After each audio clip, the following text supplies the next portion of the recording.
I am an author, a columnist, media personality, blah blah blah blah blah. But I am what I think about myself.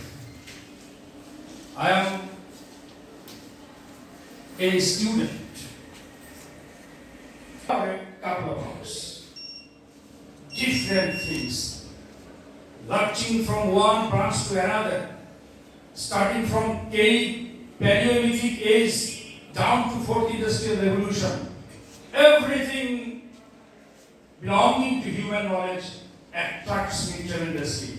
So one plus point is that I am developing a scattering of almost all knowledges under the sun, but I am master of none. I have no specialty.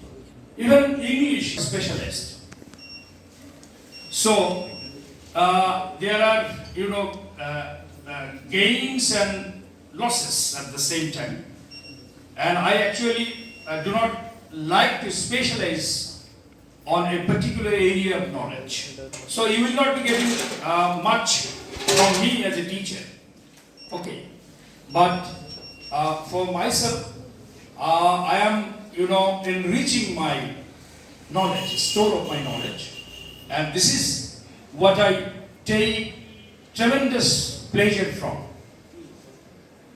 So today, today's August session on the freshers reception, chaired by my student, who is the chairman of the department now, Professor Salma Sultana.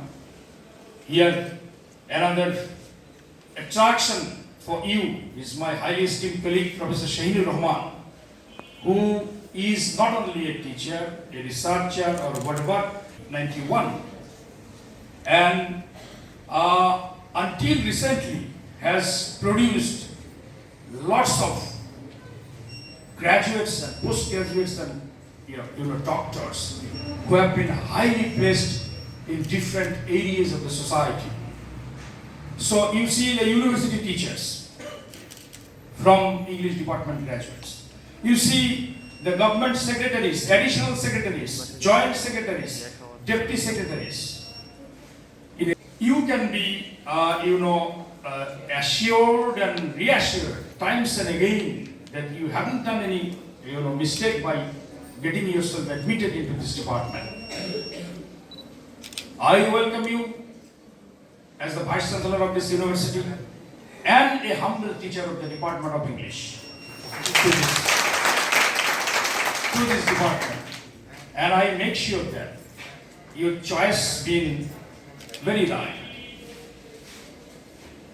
So today I would be liking to focus on a couple of things. Say for example a university, because this has been very imperative on your part to know what you really mean by a university. You have had education in the schools, colleges, whatever, but university, you have come here for the Professor Shaheen Rahman has given you some invaluable suggestions as to how you should go along with a university. This is a center of excellence. This is the highest seat of learning, and this is a place of numerous adventures coming time and again every day. In the college and the schools, you have been confined to a particular syllabus and particular approaches to teaching, learning, etc., etc. But here, you will enjoy enormous latitude to look at things in your own sweet ways. Enormous chances of exploration, innovation, to show your originality, creativity, style and innovation at the university. Provided that you have to have a language of your own. If you have a language of your own, if you have by now developed a language of your own, developed a very good command of English, so things are as clear as the nose on the face. Because literature is not going to be that much difficult. Literature can be viewed from multiple angles of vision. But the thing is, if you have a language of your own, this is the sharpest weapon you are going to have. And you are approaching English literature study. So we have brought English.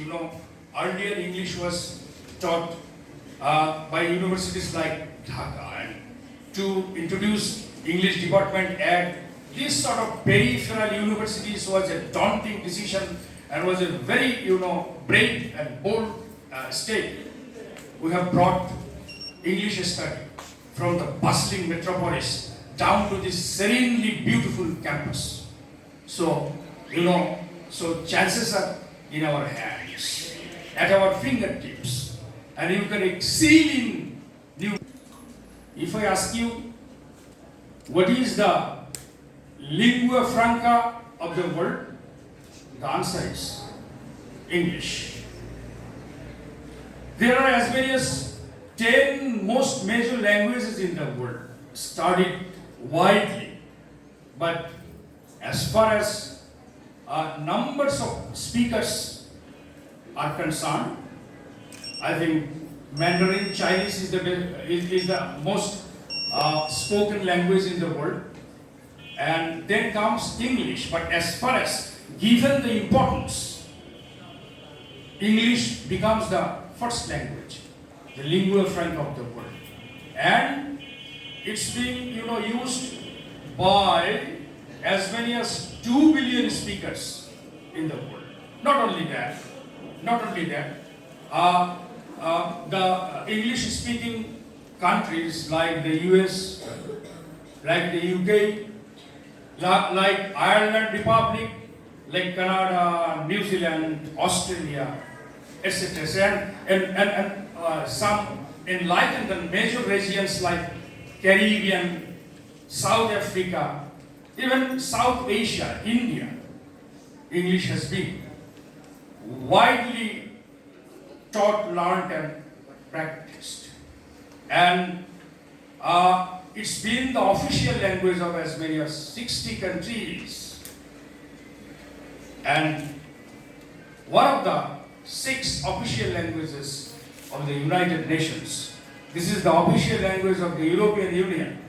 So if I give you the statistics and data about how important the language is, it would be taking hours together, but I would not be able to finish. So the importance of the language is boundless. If you want to master the language, and if you can master the language, the opportunities are many, the facilities are many, even as far as employability is concerned.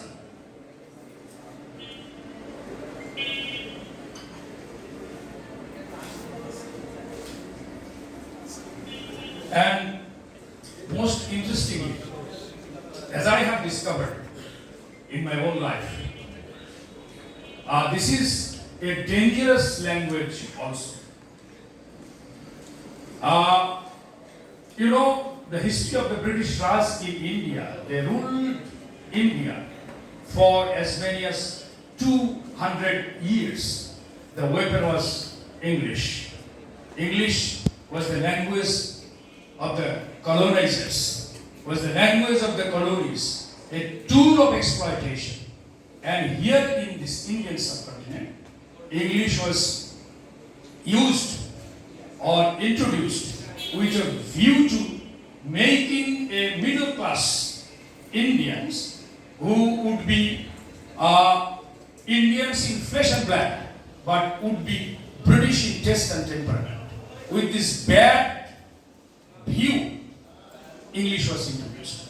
But the profit became the otherwise. English was used colonized people. So the language of exploitation finally become the language of liberation.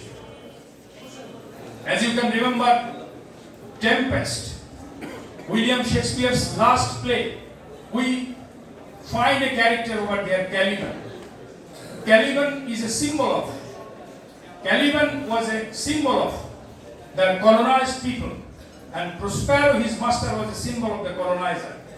Caliban was taught Prospero's language to be at his beck and call. But finally, after learning Prospero's language, that means English, Caliban cursed Prospero with the same language, with English. So Caliban says, you taught me language, the profit on it is that I learned how to curse you. So we the Indians, we were during the British colonial people, the Indian people were taught English to serve British purpose, but they fought back British Raj. They, they liberated their country with the tool of English. So English is the language of the colonizer, and English is also, it's become the language of the colonized people to give your voice to international community. So we have to, treat English as a sharp weapon to, give your voice to international community, to raise your voice when and where it is needed. And studying English at Islamic University is, by all accounts, a very profitable enterprise.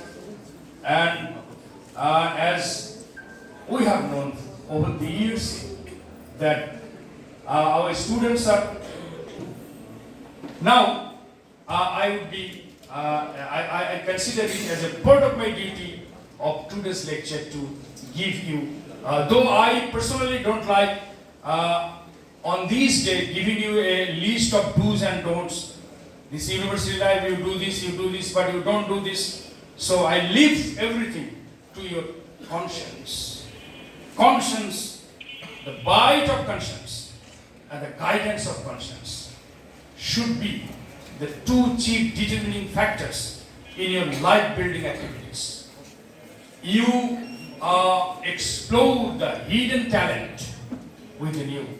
Some of my students, Rashid Askari, I was even the other day I was listening to one of his speeches given to the audience on the days of the British Raj, and he was asked by a journalist what is the secret of his mastery over English language, how he has mastered this strong and will help you develop a language of your own.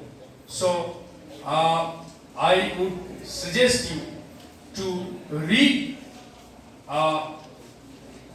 very vigorously, very seriously, and you prepare your own language out of this first reading.